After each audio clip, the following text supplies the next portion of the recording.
Komisi 10 karena merespon ya, bahkan mengundang semua organisasi guru dan organisasi pendidikan, memberikan masukan-masukan.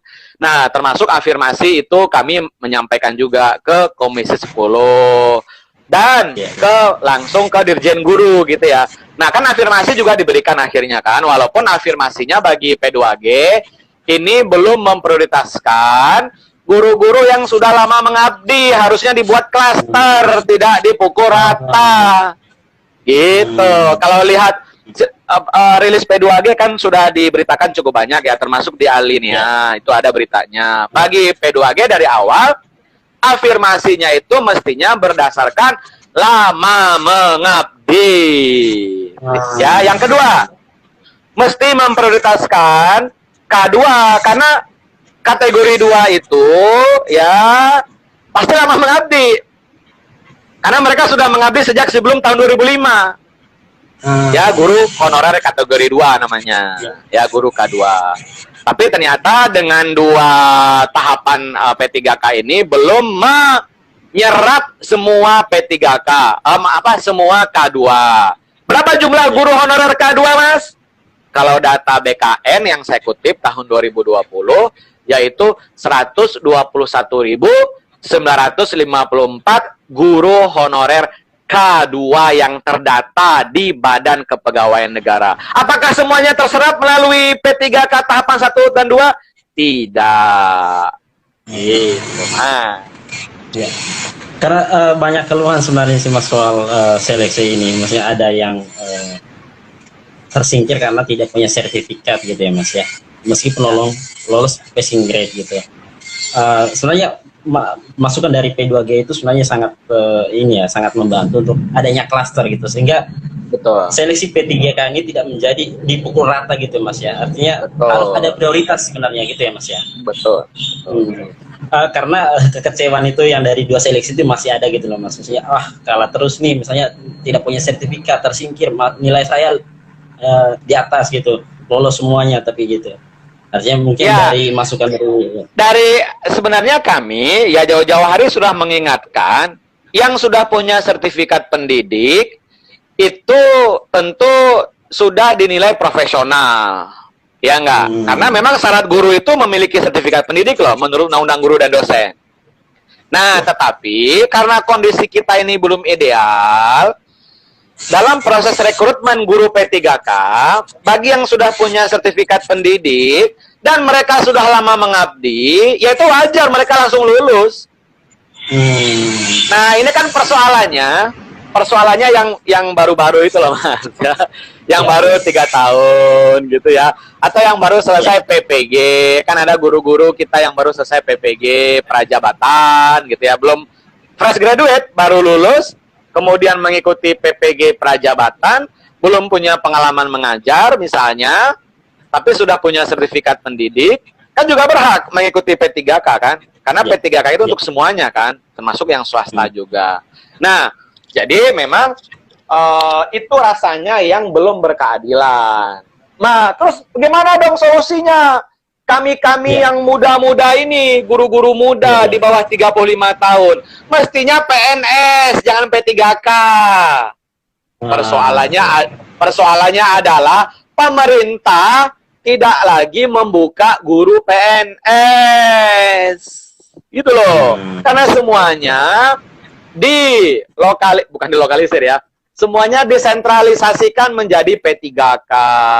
Itu yang P2G minta. Saya rasa semua organisasi guru sama. Mendesak pemerintah, Pak Presiden, agar tetap membuka jalur guru PNS. Itu loh. Karena PNS itu untuk yang berusia di bawah 35 tahun. Kalau P3K niatan dari awal sepemahaman kami, P3K itu untuk mengakomodir honorer-honorer yang sudah sepuh, yang sudah senior di atas 35 tahun. Karena untuk jadi PNS man bisa, kalau kata orang kampung saya. Gitu loh. Nah, tetapi sayangnya pemerintah tidak buka PNS, Mas, guru PNS. Sehingga guru-guru muda usia 22 tahun, 23 tahun, fresh graduate, ya mereka juga jadi P3K. Itu yang saya katakan tadi, kanibal itu. Gitu loh. Nah, Jadi sistem, artinya kecewa itu muncul ya karena sistemnya tidak ada pembatasan yang jelas dari seleksi. Harusnya ini menyelamatkan guru ya, guru honorer yang memang 35 tahun ke atas gitu Mas. betul, yang sudah lama mengabdi. Benar nggak? Yang usianya 40, 50, 55, bahkan mau pensiun. Kan PNS nggak bisa. Ya kan? Ya. Nah, ya mereka ditampung P3K, mestinya itu prioritas. Gitu loh. Kalau sudah tertampung, Mas tahu nggak berapa jumlah guru honorer seluruh Indonesia di sekolah negeri? Itu jumlahnya ya sekitar 1,5 juta juga. Jadi mirip-mirip lah, 1,5 juta kurang lebih itulah. Gitu loh. Guru honorer. Nah, mestinya mereka itu yang diprioritaskan dulu. Ya kan, guru honorer ini. Nah, adapun yang fresh graduate misalnya, atau yang baru mengabdi 2 tahun, 3 tahun, yang masih muda-muda, ini mestinya dimasukkan ke jalur PNS, uang di bawah 35. Nah, sayangnya pemerintah tidak membuka guru PNS. Sudah 2 tahun inilah ya, terakhir 2019 seingat saya. 2020 kita pandemi, off. 2021 enggak juga dibuka karena P3K gitu. Sedangkan profesi lain PNS-nya tetap dibuka. Ada dosen PNS, dokter PNS, ya analisis keuangan PNS. Nah, untuk guru P3K. Nah, ini yang kami rasa kok tidak berkeadilan bagi guru gitu. Karena apa, Mas? Ini mempengaruhi juga motivasi, kinerja nanti, dan pengelolaan guru secara nasional. Kenapa? Kalau PNS sampai 60 tahun masa mengabdinya. Kalau P3K maksimal 5 tahun, walaupun sih bisa perpanjangan kontrak ya, tetapi, nah ada tetapinya, kontraknya minimal 1 tahun, ya nggak? Nah, di satu daerah terjadi, bisa saja terjadi perbedaan SK. Ada yang dikontrak 5 tahun, ada yang 3 tahun, ada yang 1 tahun. Sama-sama P3K guru. Adil nggak tuh? Ya, ya. Kalau guru PNS sampai 60 tahun. Ada pensiun. Nah, makanya ini ya PR besar gitu ke depan. Kami sih berharap ya nanti Pemda, kan sekarang sudah mulai pemberkasan nih Mas, untuk tahapan pertama. Sudah membuat daftar riwayat hidup. Semoga SK yang dikeluarkan oleh pemerintah daerah sebagai pejabat pembina kepegawaian, sebagai PPK, itu tidak diskriminatif. Tidak berbeda-beda. Nah, kayak tadi Mas, kita berdua misalnya sama-sama diangkat P3K di NTT, guru SMA, ya nggak Mas? Misalnya, saya dapat SK 1 tahun, Mas dapat 5 tahun. Ya, saya pasti iri ke Mas. Orang PPK-nya sama kok, pejabat pembina kepegawaiannya sama, dinas pendidikannya sama, gubernurnya sama, sama-sama SMA, sama-sama sudah mengabdi, kok SK-nya berbeda ya? Tuh, saya dapat 2 tahun, Mas 5 tahun. Nah, ini yang harus dijaga ya, supaya berkeadilan minimal 5 tahun. Jangan pakai yang setahun, yang 2 tahun, apalagi yang belang bentong. Ini berpotensi menimbulkan konflik horizontal antara guru dengan guru. Nah, Mas, sedikit lagi soal tahap 3, Mas ya. Ini kita ini sedang baru mau. Nanti kan tahap 3 baru mau, Mas. Belum. Tahap 3 belum. Nah, ini kita bicara tentang hal-hal yang menjadi perhatian catatan juga kan kemarin, Mas, soal masih belum ada formasi, lalu kedua banyak lulus tersingkir karena itu tadi, Mas. Misalnya gini, Mas, guru-guru muda yang lolos afirmasi tapi tersingkir gitu, Mas. Nah, gimana nih, Mas? Guru-guru muda, gimana? Guru-guru muda? Guru-guru muda yang lolos tapi nggak memiliki formasi misalnya, karena prioritasnya kan guru-guru tua. Nah, seharusnya kan. Tapi ada juga loh guru-guru tua yang tersingkir juga karena nggak ada formasi. Nah, maksud saya gitu, Mas. Artinya guru muda, baik guru muda atau guru yang lolos passing grade tapi belum ada formasi. Nah, ke depan untuk tahap 3 misalnya antisipasi ini, Mas, harusnya seperti apa? Apakah memang seperti yang Mas bilang tadi itu membuka CPNS untuk guru lagi atau seperti apa sih? Ya pertanyaan seperti ini juga pernah kita tanyakan atau ditanyakan ke kami ketika tahapan kedua. Karena di tahapan pertama kan yang lolos yang lolos tes tapi nggak ada formasi kan sudah ada sejak tahapan pertama, benar nggak? Ya, Nah, kami meminta adalah apa? Sama, mestinya lolos, nggak usah tes lagi, langsung ditempatkan. Tapi ya permintaan kita ini nggak didengar gitu, tetap aja harus ikut tes, gitu loh. Tapi ini kan tergantung ada formasi, Mas, misalnya. Nah, ya formasinya ditambah mestinya kan? Itu yang kita harapin. Kenyataannya apa? Yang ada, Mas, dikurangin. Tadi saya katakan ada 10 daerah ya yang tidak ikut seleksi tahapan kedua dan ketiga. 10 daerah. Tadi saya sebut tuh. Ya, saya lupa ya, tinggal googling. Ada Surabaya, kemudian ada apa? Tasik, ada mana lagi tuh. Harusnya di tahapan kedua ketiga mereka menambah atau tetap ikut seleksi P3K, bukan malah nggak ikut. Kalau nggak ikut berarti mematikan kesempatan guru-guru untuk menjadi P3K dong, benar nggak? Ya. Nah, itu yang terjadi di daerah sekarang, Mas. Gitu. Jadi kami berharap lagi-lagi ya tadi ya, kalau memang daerah dan pemerintah pusat itu berpihak kepada guru, khususnya guru-guru honorer, ya mestinya mereka menambah formasi, memaksimalkan formasi, dan membuka formasi alias ikut seleksi P3K gitu. Ingat, saya ulangi lagi, tahapan pertama ada sekitar 36 daerah yang nggak ikut P3K. Tahapan kedua, ya, dan mungkin ketiga nanti ada 10 daerah yang sudah menyatakan nggak ikut. Kalau Sumatera Utara itu di tahapan pertama tuh nggak ikut dia tuh, ya, di tahapan pertama tuh. Nah, jadi yang kedua tentu solusi jangka panjangnya, wahai Pak Presiden, kami tetap berharap agar pemerintah pusat membuka jalur seleksi guru PNS agar kekurangan guru ASN ini tidak semuanya diisi oleh P3K, karena P3K itu solusi jangka pendek, bukan jangka panjang.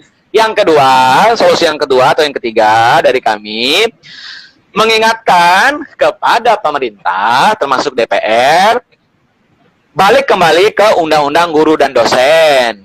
Di dalam pasal Undang-Undang Guru Dosen nomor 14 tahun 2005, pasal 22, 23, di situ disebutkan bahwa pemerintah dapat saja melaksanakan rekrutmen guru ikatan dinas.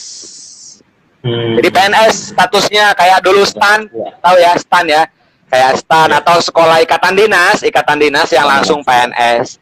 Nah, guru kan nggak ada tuh, guru yang berikatan dinas. Nah, padahal di dalam Undang-Undang Guru Dosen itu bisa dilakukan melalui LPTK, Lembaga Pendidik Tenaga Kependidikan, ya kampus-kampus ex-IKIP lah. Jadi Mas, mahasiswa itu diterima sudah langsung jalur ikatan dinas guru gitu loh. Ya. Nah, kuliah 4 tahun, ntar dia langsung jadi guru. Ya, atau PPG dulu, langsung jadi guru. Kenapa? Karena masuknya lewat jalur, apa tadi, ikatan dinas. Langsung jadi guru PNS tuh. Nah, itu kan mestinya bisa menjadi solusi jangka panjang. Tapi, selama usia Undang-Undang Guru Dosen, sejak tahun 2005 sampai 2021 ini, pola guru ikatan dinas melalui LPTK itu belum dijalankan oleh pemerintah. Padahal ini bisa menjadi solusi atas kekurangan guru ASN di sekolah negeri. Bahkan sudah ketahuan itu dari awal niatnya memang jadi guru, Mas. Tuh, ya, karena untuk menjadi guru tidak hanya berbicara formal administratif, dia kuliah S1, SPD, dan seterusnya. Tapi ada passion, Mas, yang penting diukur juga tuh, passion. Dia pengen jadi guru karena nggak ada kerjaan lain. Jangan-jangan begitu. Iya nggak? Pengen jadi guru, pengen masuk kampus pendidikan karena nggak diterima di kampus murni. Ya sudahlah, guru aja lah. Menjadi guru honorer karena nggak ada kerjaan lain. Terus kata orang tuanya, kan di masyarakat kita seperti itu ya. Udahlah, kamu ngonor aja di SD, ngajar aja SD, entar juga diangkat sama pemerintah. Tuh mindset masyarakat kita masih kayak gitu. Jadi, Sepanjang mindset seperti itu, sistemnya masih membuka sekolah merekrut guru honorer, sampai Ken Arok hidup lagi, permasalahan guru honorer akan berulang-ulang terus sampai kapanpun pemerintahannya berganti. Gitu loh, Mas. Berarti ada 3 catatan penting yang saya petik ini, Mas. Pertama itu membuka kembali lagi seleksi CPNS itu guru ya misalnya untuk 35 ke bawah. Betul. Yang kedua, perbanyak formasi untuk yang sudah lulus passing grade gitu ya. Nah kalau 3, perbarui lagi undang-undang guru dan dosen gitu untuk sekolah ikatan dinas gitu. Nah kita berbicara tentang yang tersingkir, Mas. Ini Mas saya lihat baca juga kemarin itu soal guru-guru yang tersingkir, misalnya guru honorer yang di sekolah negeri ataupun yang di sekolah itu tersingkir oleh guru-guru PPK. Nah ini gimana kondisinya, Mas? Banyak nggak, Mas, atau seperti apa? Ya ini resiko. Ketika tes CPNS guru dibuka juga begitu kan? Kan mau P3K mau PNS, ketika ada guru PNS baru atau P3K baru, tentu guru honorer yang eksis ya tersingkir. Nah, itu bukan sekarang saja, ya sudah sejak sebelum-sebelumnya ketika rekrutmen PNS, tapi sekarang besar jumlahnya, jadi lebih terasa sekarang. Kalau PNS rekrutmen guru PNS kan memang dalam sejarah belum pernah mencapai sekali rekrut 173.000 guru PNS, memang belum pernah, memang baru kali ini. Ya, pengangkatan guru PNS zaman Pak SBY 1 juta, yaitu selama kurang lebih 10 tahun. Ya kurang lebih ya gitu. Memang diangkat zaman Pak SBY guru-guru menjadi PNS, guru honorer. Tapi nggak langsung diangkat setahun langsung 10 juta, enggak. Langsung 1 juta guru, enggak. Yaitu selama akumulasi berapa, 10 tahun kurang lebih. Nah, jadi memang sekarang kami sih berharap guru-guru honorer ini tidak tersingkir. Harapannya, apapun ya nanti skema yang dibuat oleh sekolah.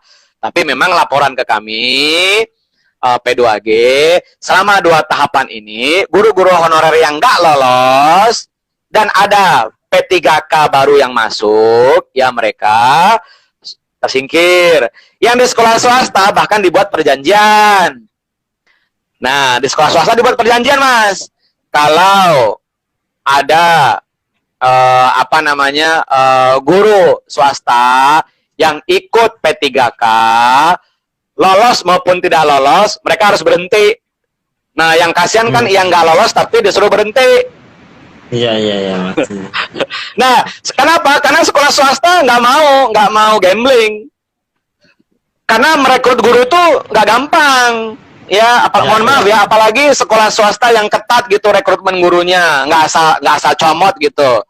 Ya, kalau swasta yang asal comot ada juga guru kosong nih, lalu diumumkan siapa yang mau jadi guru gitu aja kan, kayak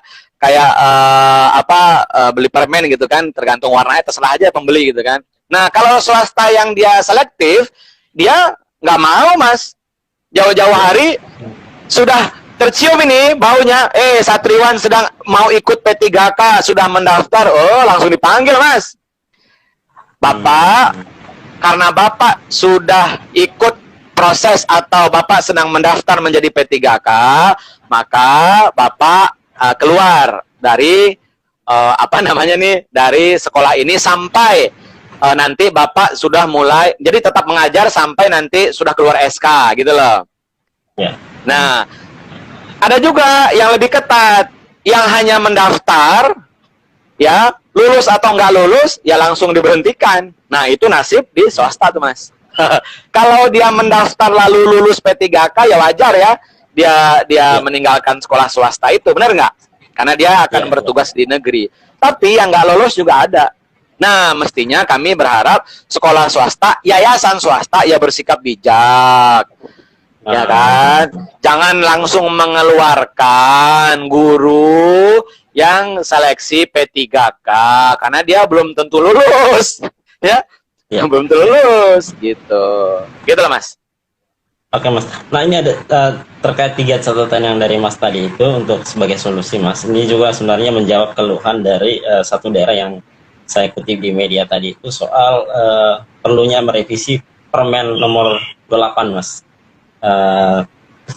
tahun 2021 ini soal syarat afirmasi itu Mas. Misalnya kan ada juga keluhan nih Mas soal kalau yang mendapat sertifikat pendidik itu kan, ini kan termasuk itu kemarin Mas. Ya, mendapat itu Mas, tambahan nilai gitu loh Mas, atau yang 35 itu 15% gitu. Sementara ada juga di seleksi itu tahap 1, tahap 2 tidak seperti itu misalnya ada yang dijalankan, ada kontra di sini misalnya.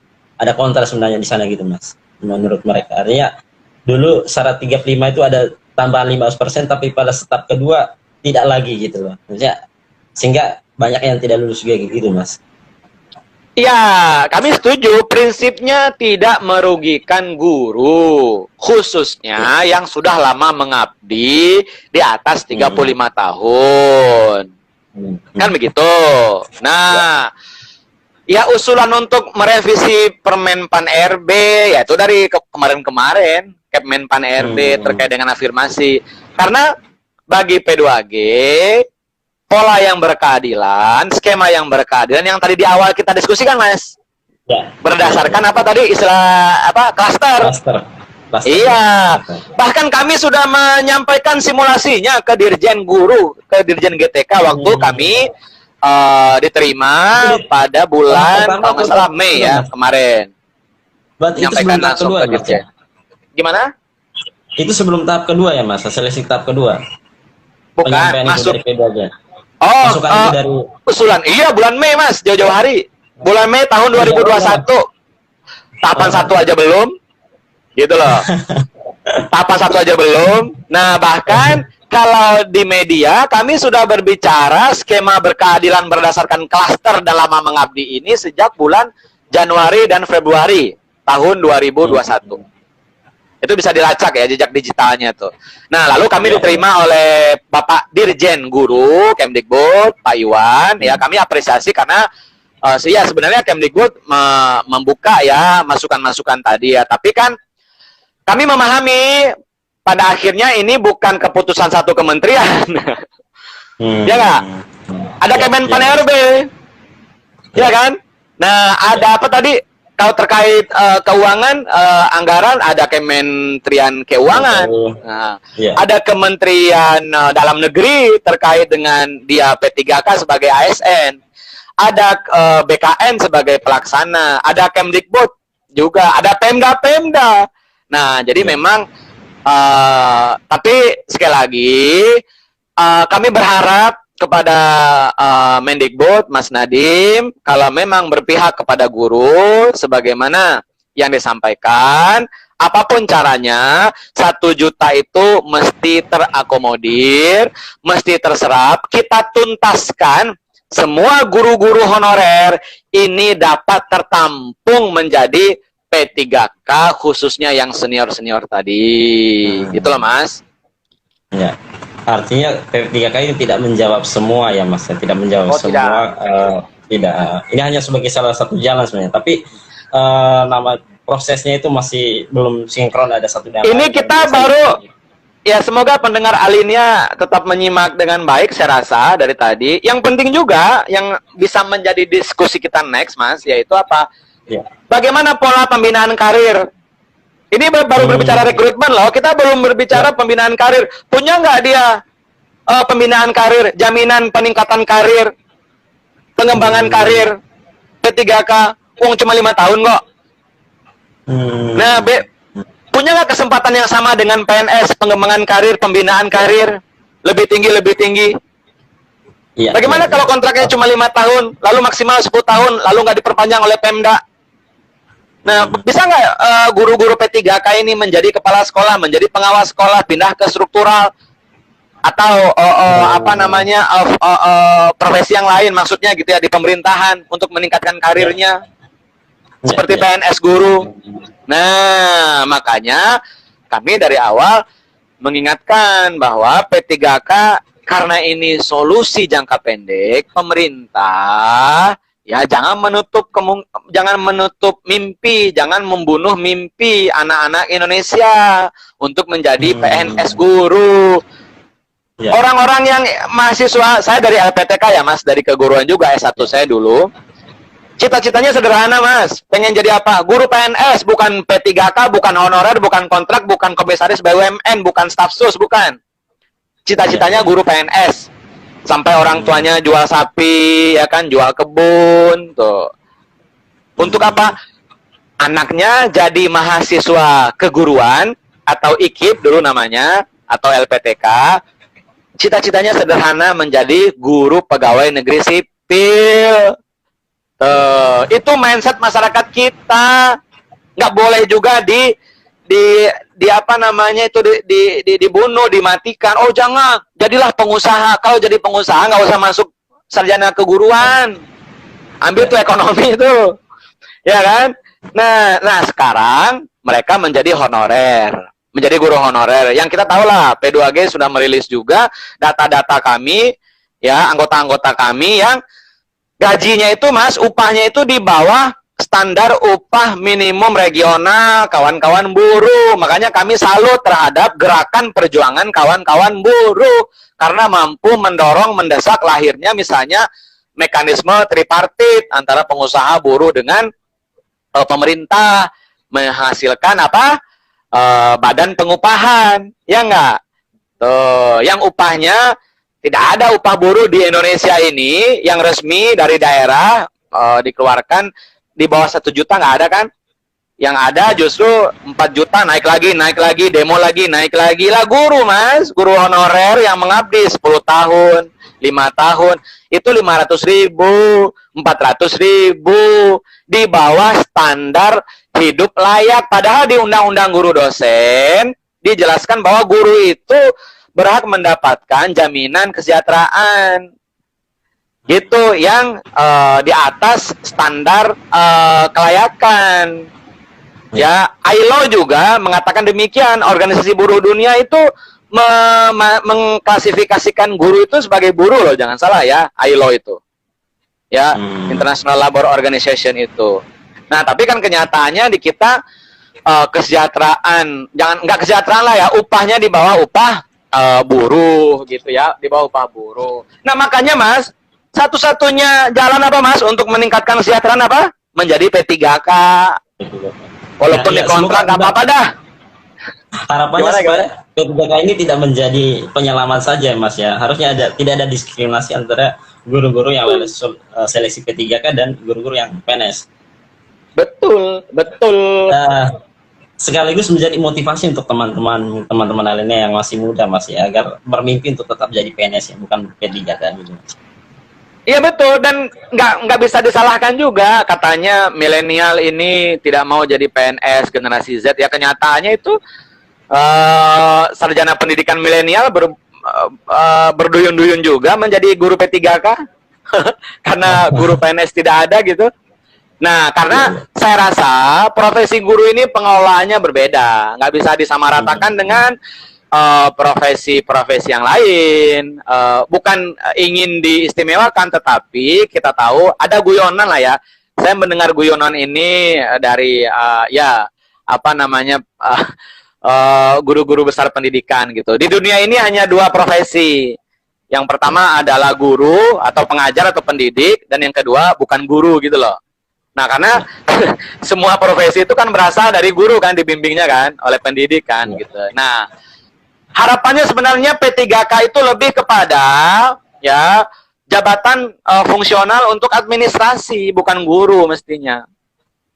Gitu loh. Tapi kalau untuk administrasi di perkantoran, di Pemda, di kementerian, nggak apa-apa lah itu dibuka yang namanya P3K. Tapi kalau guru, masa sih dikontrak gitu ya?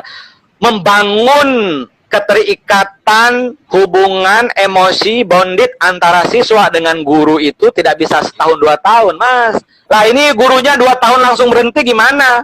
Karena dia kontrak. Gitu loh. Nah, guru yang sudah mengajar 5 tahun pun belum tentu akan disenangi oleh muridnya. Ya kan?